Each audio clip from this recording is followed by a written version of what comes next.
Welcome to r/EntitledParents, where this truly idiotic dad decides to bring his 3-year-old son to the IMAX to watch The Batman. Not to give any spoilers, but I'm sure you can work out how that went. Let's get into the story. Brain-dead parents brought their loud 3-year-old to see The Batman, and were aghast when I asked them if they could try to keep their kid quiet. I saw The Batman on opening weekend. I loved it so much that when my parents told me they were going to see it last night, I drove up to their place to go with them. After talking it up, I was genuinely excited to see what my dad, who loves Batman, and my mum, who loves Jeffrey Wright, would say about the film. It all went swimmingly until we took our seats. Out of the corner of my eye, I saw a family of 3 in the row ahead of us, maybe 4 or so seats removed from being directly in front of us. I noticed one of the members of the family was a toddler. The first 30 minutes of the movie are fine. He makes a couple of small noises, but that's it. Nothing too loud or intrusive. But I forget the exact scene,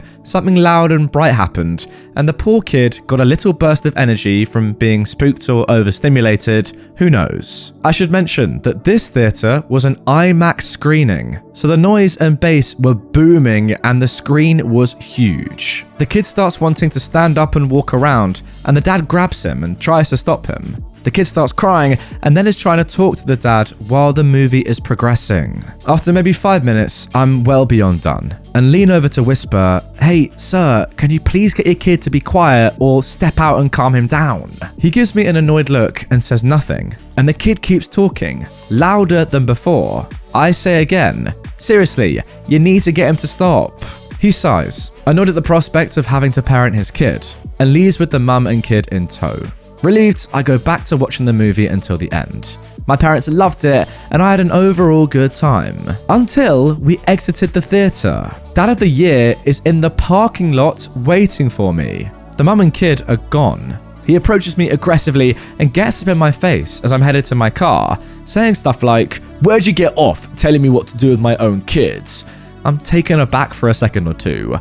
I genuinely don't know what's funnier. The fact that he doesn't understand why I asked him to quiet his kid, or the fact he waited for 2.5 hours and apparently will need a ride home from his wife once the ordeal is over. I just tell him, "Look man, the kid is obviously too young to be seeing a movie like this. He isn't going to remember it, he won't appreciate it, and he definitely isn't going to be patient enough to be quiet for 3 hours. He then gets angrier and tells me not to dictate to him how to parent. I say, "I wasn't trying to say you're a bad parent. If you can't find a sitter though, don't make plans for a movie night." Now that goes over even worse, and he says he bought the tickets and wasted his money because of me.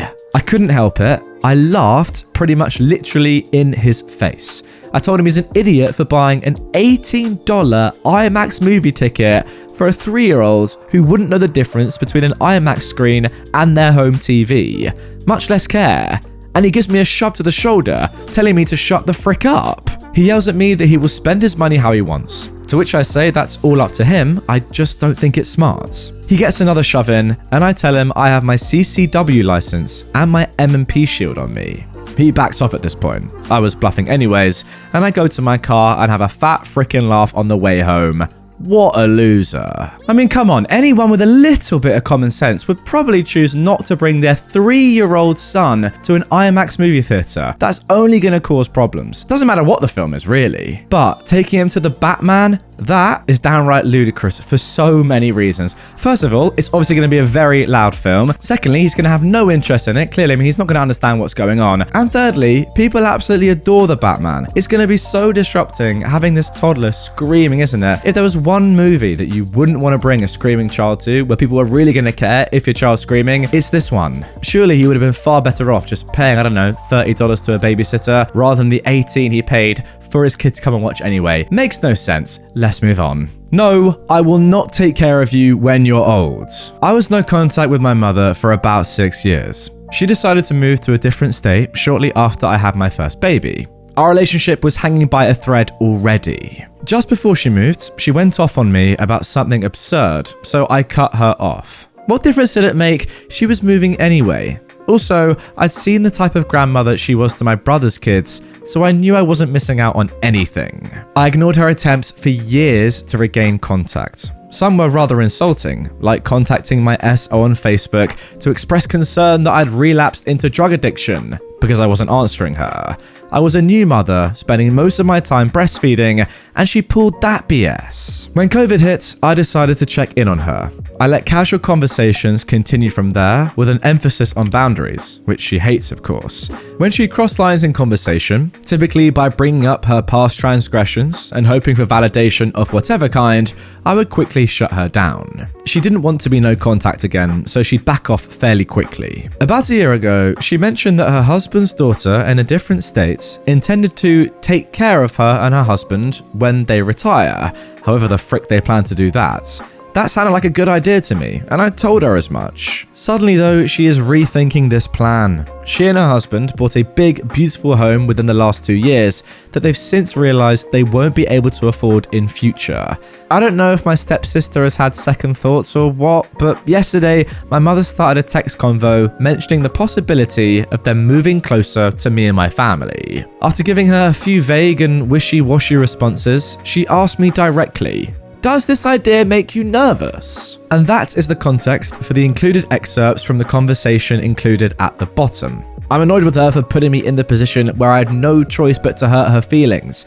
I don't want to do that, but I'm also 100% fine going back to no contact if she wants to press the issue. I owe this lady nothing. She let me raise myself, and she hasn't been around as my kids have grown from infants into small people.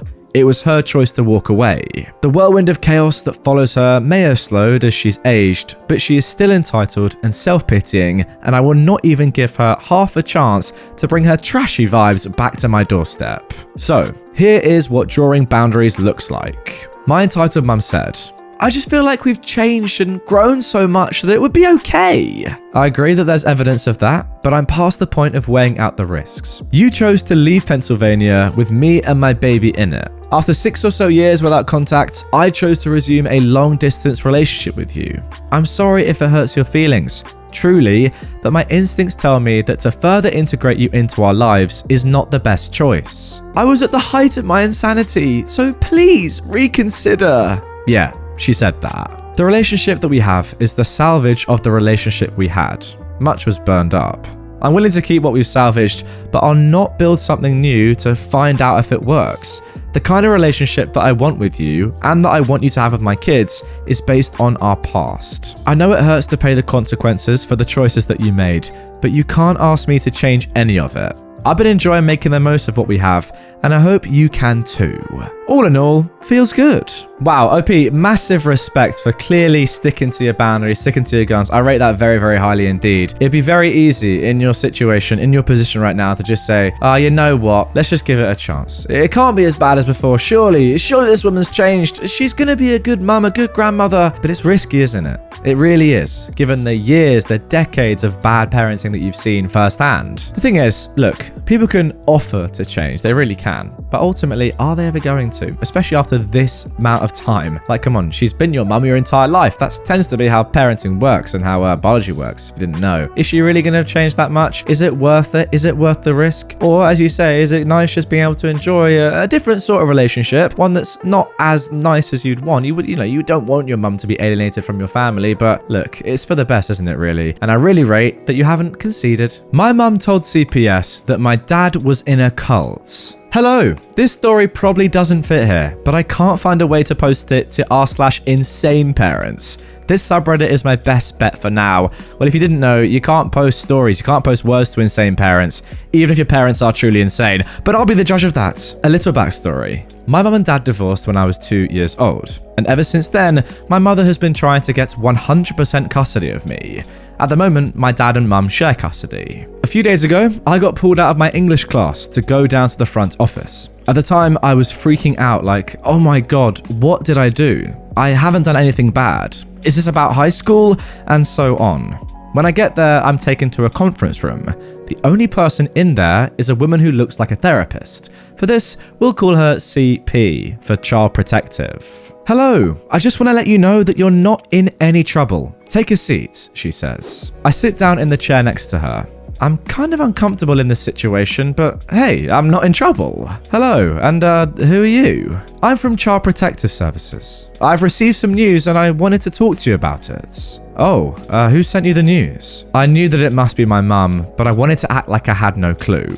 I'm not allowed to say who, hun. Sorry. Okay, that's fine. So, what are we going to talk about? I'm just going to ask you a few questions. I ask her if it's basically therapy, and she tells me no. But I learn later that she lied to me and that it was basically therapy. She asked the general questions like, when's your birthday? Do you have any friends? Have you been bullied? All that stuff. A little bit later, she told me that we needed to get to the serious part, and things got a little bit more uncomfortable than they already were. She opens a file and looks at a paper. At this point, I was thinking, oh snap, not the government files. She then asked me if my father is in a cult and if he's trying to get me to sacrifice babies to Satan. I am totally caught off guard by this, and I cannot believe that my mum has actually said this to her. She's made crazy attempts to get me away from my dad before, but this was too far. I explained to her that the cult is actually a meditation group based around Hinduism and Buddhism. My dad used to go there to open his mind and relax, but he left the group when I was born because my mum was uncomfortable with it. My dad also studied religion in college, and he wanted to be a religious professor. She nods and asks some more questions about if I'm in a cult and stuff like that, to which I say no. When the cult discussion is finally over, she asked me why I brought a pocket knife to school a few days ago. I explained to her that I took it over to my mum's house so I could hang up a picture. We don't have pliers over at my mum's house, and my knife is a Swiss Army knife, so it's got pliers in there. We talk for a little more, and then I go back to class. A few days later, I talk to my dad about it, and he says that he talked to her too. And apparently, my mum has charged him with neglect, physical abuse, mental abuse, and many more ridiculous things. One of my mum's claims is, in the group, there's a secret basement where they sacrifice children to Satan. The lady from CPS said that she was just going to dismiss the case because it's very clear that my mum is just being a bit crazy. But now we have to be cautious about what we do for 45 days. I've been at my mum's house for a while, and it looks like she's trying to get on my good side by taking me and my friends to fun events. My dad says that it will probably be fine, but I'm still worried that my mum will take this to court. Now, OP has since said that they are 13 years old. I don't know if I'm too young to be here right now, but I'm going through a lot of stress and I just need help.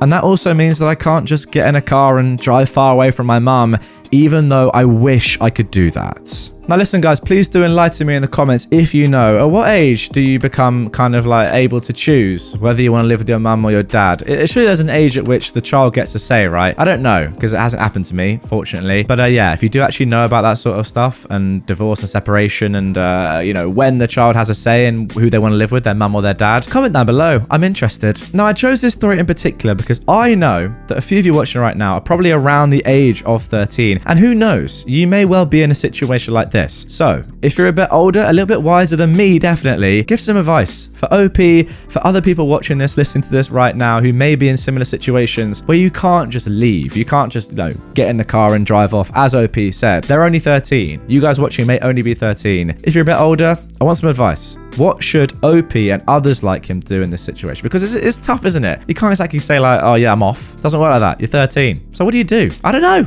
You're deaf because you're a horrible person. Okay, so I'm deaf and adopted. This is a story of a time when I was 9, 6 months after I was adopted. I was at a restaurant and I was signing with my adopted mum about my day, like any other 9-year-old. Then a lady comes up to us and says, "Can you please not do that here? It's bad for my child to see sinners." My mum was very confused and asked what we were doing that was sinning. She said, sign language. My mum was obviously very confused and then asked, how is sign language sinning? The lady then said, well, Jesus loves good people too much to give them a disability, so your child must be a bad person. My adoptive mum is very protective of me, so responded, this child is not a sinner. He's dealt with his parents' death, and this rubbish is worthless. The lady then had the stupidity to ask, well, if his parents are dead, who are you? His adoptive mother. She then responded to that by saying, wow, you're so desperate for a child